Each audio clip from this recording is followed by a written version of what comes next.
Today we're going to talk about how much I want an electric car.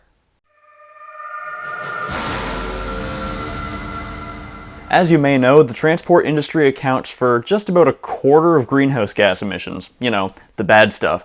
And because as a society we're sort of becoming more aware of environment issues, it makes sense that a lot of people want to step away from the typical dinosaur juice plus spark plug type of engine.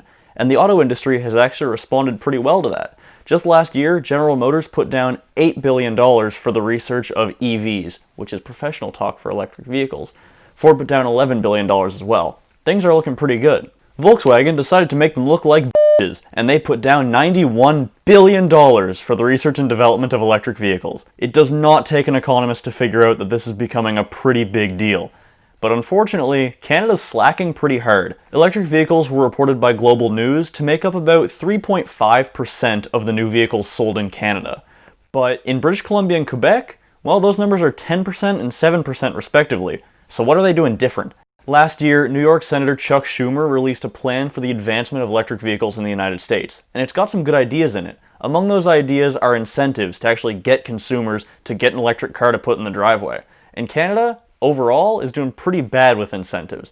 BC and Quebec, though, they're doing it right. British Columbia is offering a $3,000 rebate on electric vehicles, and you can stack that with the federal $5,000 rebate and the trade-in value of your old diesel or gas car. So in British Columbia, you can get $14,000 off your electric vehicle.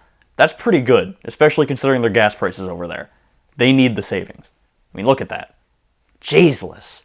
They're doing something similar in Quebec. You can get up to $13,000 depending on the municipality you live in. So over there, in Quebec and BC, it is a lot better to buy an electric car than it is, say, well, anywhere else in Canada.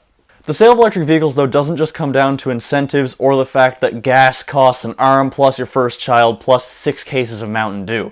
It also comes down to consumer confidence. People across Canada, save for a few spots, just don't seem that confident in their ability to charge an electric vehicle or to own one. You don't know where you're going to get service, and you don't know where you're going to be able to charge it for like a long road trip. Bloomberg recently reported that China is far outpacing the home of Tesla, the United States, in electric vehicle chargers.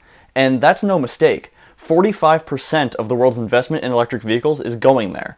And yeah, that's partially because of their ability to mass manufacture and bring costs down, but it's also because consumers in China have more confidence because the government and other entities are putting a lot more money into making the infrastructure available. And that's something that Canada should be doing too. The International Council on Clean Transportation reported that 80% of electric vehicles are sold in the same region that they're manufactured. So with more consumer confidence comes a possible investment in your own country's economy, which is a bunch of wins all rolled up into one.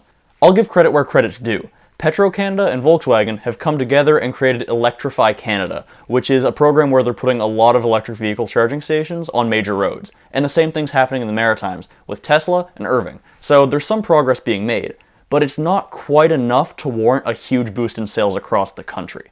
I keep doing this. They've come together. Mike Drollett from Global News noted that Ontario specifically has very few chargers. You'd think in the nation's capital they'd be investing in that, but apparently the Ford administration has not been too keen on the uptake of electric vehicles and their associated infrastructure.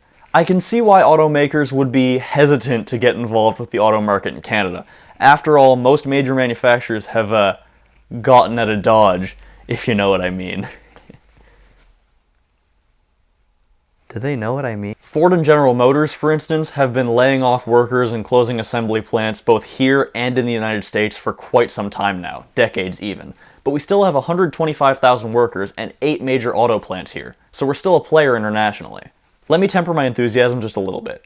In Canada and the United States, we'll probably never again see the level of manufacturing that we did in the mid-20th century, and that's because of competition in Asia and also because of a concept which is called peak car, and it's exactly what it sounds like. There's an emeritus professor, which is a title I had to look up, from London who's named Phil Goodwin, who's actually kind of famous for writing about this kind of thing. Some of his stuff is in the description. So peak car is either coming really soon or it's already here, and the competition overseas is looking pretty tough. So what chance does Canada really have to make new employment out of electric cars or even to put a dent in the production market? Well, according to Pembina, Canada's actually already in the top 10 of manufacturers for heavy-duty electric vehicles, things like trucks and buses, and that's mostly centered in Quebec. On top of that, there's speculation that hydrogen cells are going to become a really big deal for electric cars in the near future, and we already have plenty of companies in Canada producing hydrogen cells. These companies are based out of British Columbia, Manitoba, Alberta, Ontario, and New Brunswick.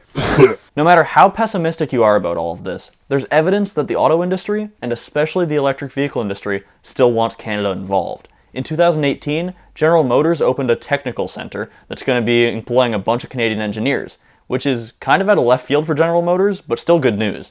Obviously, there's a lot of opportunity for growth in a market that's on the come up like electric vehicles, but if you're going to do your own reading, and using those sources down in the description especially, I'm going to offer you a warning. There are a lot of wild predictions about how electric vehicle sales are going to go in the near future, and we've been trying to predict these things for about a decade now, and it hasn't been going that well. So do pay attention to those predictions and maybe take them with a grain of salt. In my opinion, it's time for Canada to start following that old saying. It's time to spend some money by making some money. Or maybe the other way around.